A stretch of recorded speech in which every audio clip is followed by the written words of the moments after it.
Your head is forced onto a curb, and your teeth and jaw are pressed against the concrete edge. When the stomper applies force, your jaw is violently crushed against the curb. The pressure shatters your teeth and can break your jaw instantly. Your skull might also absorb some of the impact, causing severe trauma to your brain. Without immediate medical attention, these injuries can result in long-term damage or death.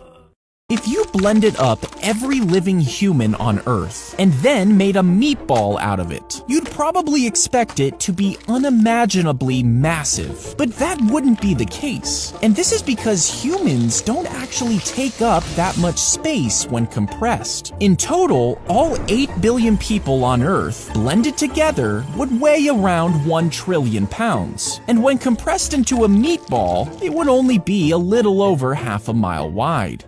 These are some of the worst ways people have died.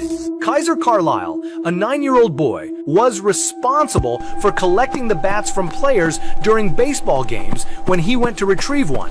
He didn't realize one of the players was practicing his swing and got hit directly in the head.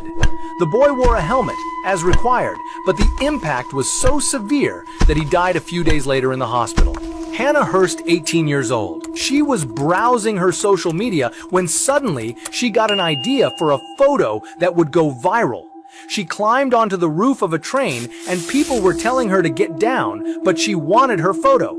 Accidentally, one of her feet touched a high-voltage wire, causing the teenager to burst into flames. In 1979, a teenage girl accepts a babysitting job at an isolated home in the Minnesota woods. After putting the children to bed, she settles on the couch to watch TV, only to be startled by a phone call. She picks it up and hears heavy breathing, when suddenly a man's unsettling voice asks, "Have you checked on the children?" Nervous, she dismisses it as a prank and hangs up. 15 minutes later, the phone rings again. This time the voice asks, "Why haven't you checked on the children?" Panic sets in and she calls 911. The operator advises her to keep the caller on the line if they call back, allowing the call to be traced. Moments later, the phone rings again, and the voice snarls, "Check on the children now."